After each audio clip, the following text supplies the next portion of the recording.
Meow, meow, meow. Oliver and Jumpy. Small World. Story 33. There are a lot of beautiful things in this world, but many are so tiny we cannot see them. Go and lie down in the grass and watch what is going on between the blades. You can see busy ants and other insects, but there are even smaller beings. I did want to see this little world. The best way to do that would be to become tiny myself. In our local castle there is a door. If you cross the threshold, you become very little and part of that small world. Jumpy had warned me. What if you cannot find back anymore? But nothing could stop me. I opened the door and jumped into a big world. Suddenly grass had become like trees, and every little pebble was a large rock. I looked around me with big eyes. Huff, huff, huff. A long green caterpillar came puffing along on his many little feet. He was bigger than me. "Can I hitch a ride, Mr. Caterpillar?" I requested. "Are you blind? I'm a lady, and who are you? I've never seen you around. I'm busy. Quickly, jump on." "I'm Oliver. I'm traveling."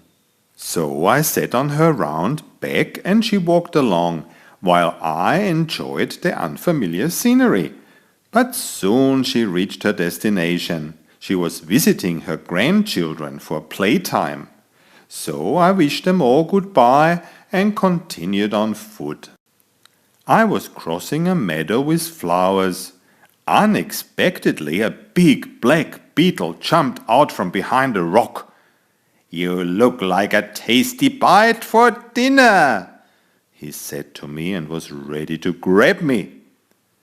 "I'm a black devil and poisonous.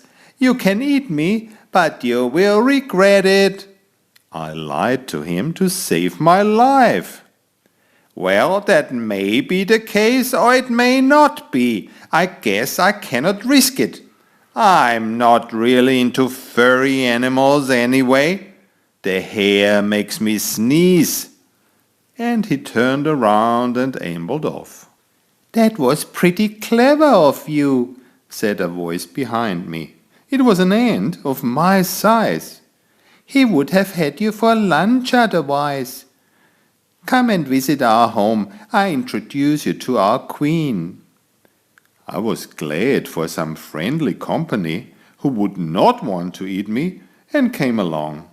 Auntie, that was his name, was running very quickly and I could barely catch up with him.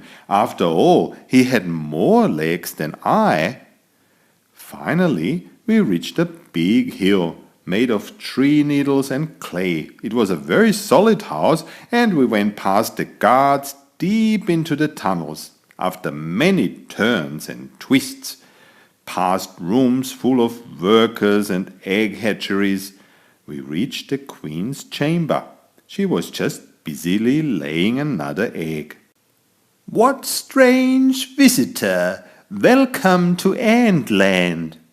She welcomed me, tired from her hard egg-laying work. "Let's have a feast."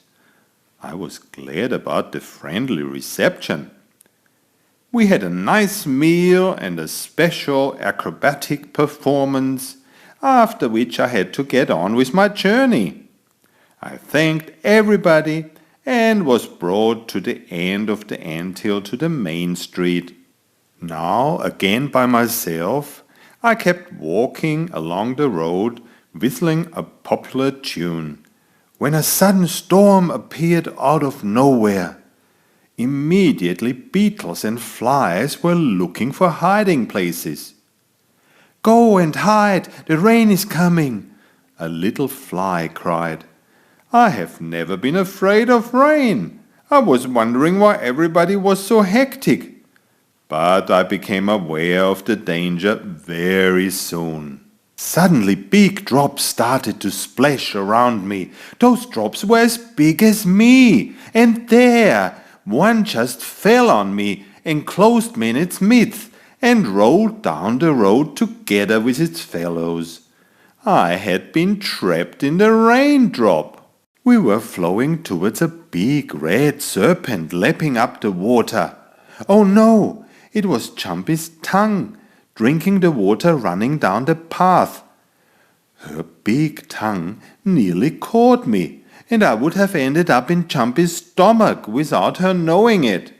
Luckily she missed my water drop, and we went past Jumpy to a dry patch where the water could seep into the earth, and I was freed.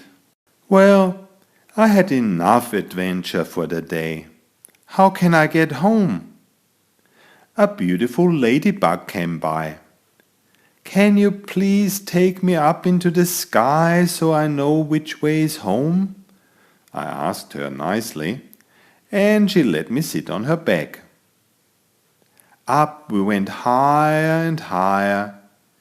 Now we were so high that I could see the castle door where I had come from. Lady took me there, and I was very grateful to walk back through the door and became my usual Oliver size again.